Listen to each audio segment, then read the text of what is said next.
আজকে আমি চালতার আচার বানাবো।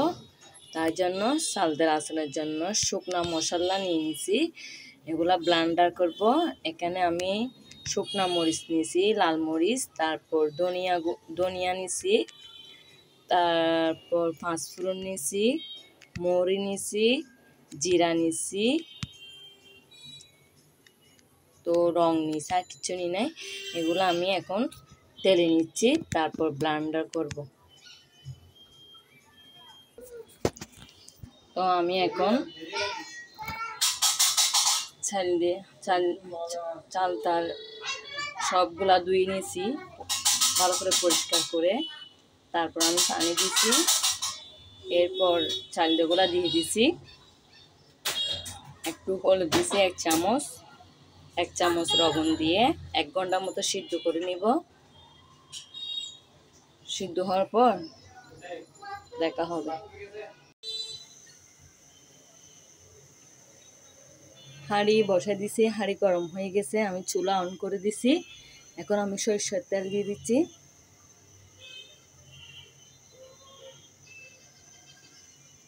বেশি করে দিছি।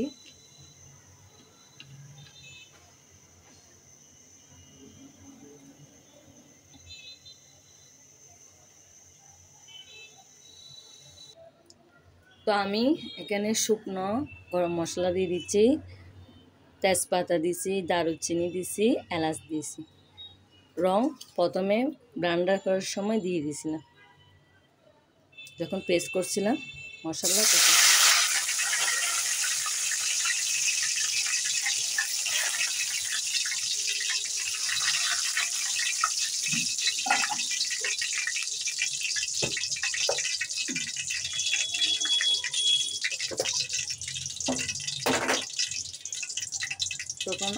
এখন আমি আদা রসুন পেস্ট দিয়ে দিচ্ছি।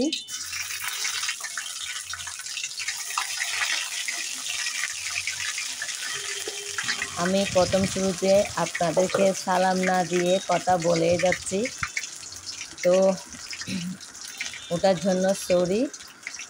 আসসালামু আলাইকুম। আমি তাকুয়া মম বলতেছি চট্টগ্রাম থেকে।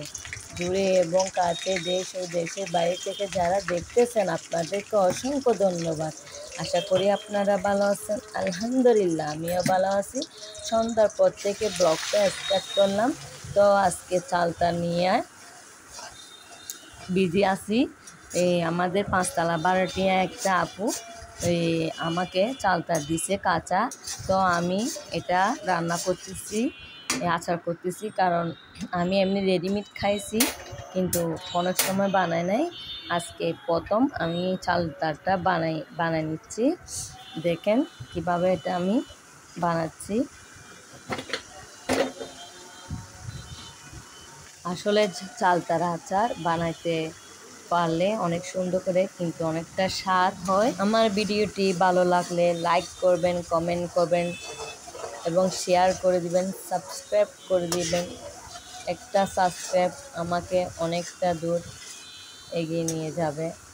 আপনাদের কাছে অনুরোধ রইল, আপনারা একটা সাবস্ক্রাইব করে দিন, একটা লাইক করে দিন। আপনারা, আমি এখন চিনি দিয়ে দিয়েছি। ব্লগার হিসাবে আমাকে আজান করতেছে, তো আমি এখন একটু হয়ে গেছে, তাই জন্য আজান শেষ হলে আপনাদের সাথে কথা বলবো। এখন আজান শেষ হয়েছে, তো আপনাদের সাথে কথা বলতেছি এখন। তো এখানে আমি চিনি দিছি, বিট লবণ দিছি, সামান্য পরিমাণ এমনি লবণ দিছি। বিট লবণটা দিলে আচারের দ্বিগুণ স্বাদ বেড়ে যায়। এটা বিট লবণটা দেওয়ার জন্য চেষ্টা করবেন। তো থাকলে দিয়ে আর কি, না থাকলে নাই। এখন আমি আরগুলো দিয়ে দিব।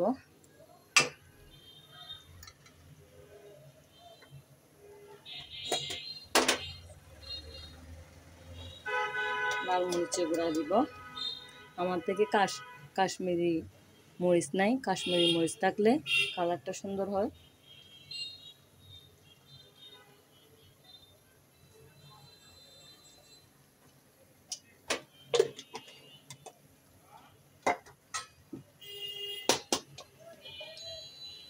সব ধরনের মশলা ব্লেন্ডার করে রাখছিলাম, এগুলো অল্প পরিমাণে দিয়ে দিব, 2 চামচের মতো এখন দিব, পরে আবার 2 চামচ নামাবার সময় 2 চামচ দিয়ে দিব।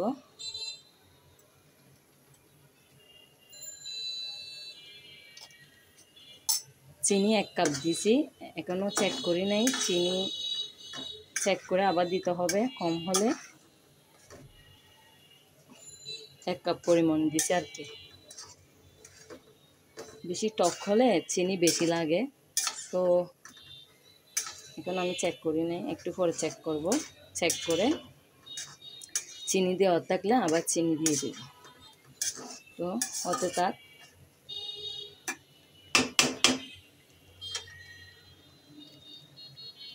এখানে আরও অর্ধেক রয়ে গেছে, এগুলো আমি পরে আবার দিব। তো আমি এখন অনেকক্ষণ কষাইছি, কষাতে কষাতে রেগেও গেছে, দেখেন একটু ওদিকে দিয়ে গিয়েছিলাম, পুড়ে গেছে। তো আমি এখন নামাই ফেলবো, বেশিক্ষণ আর সিদ্ধ করবো না, অলরেডি লেগে গিয়েছে। এখনও সবগুলো চেক করে দেখছি লবণ ঠিকঠাক আছে। তো এখন আমি 2 টেবিল চামচ মতো আবার দিয়ে দিচ্ছি।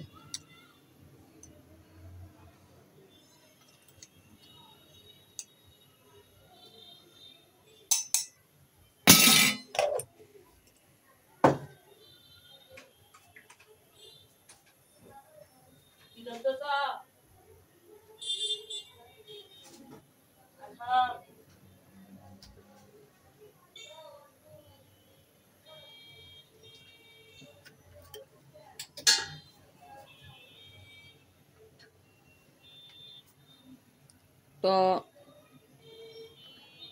একটু ভিনেগার দিয়ে দিচ্ছি,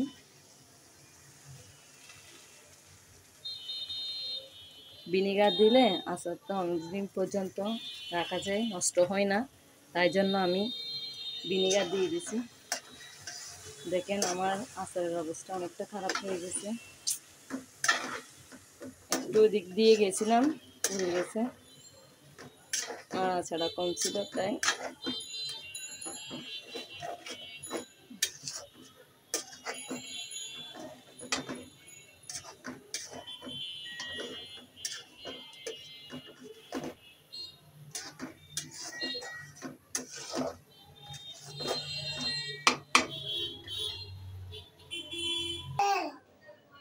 তো দেখেন আমার আচারের ফাইনাল লুকটা।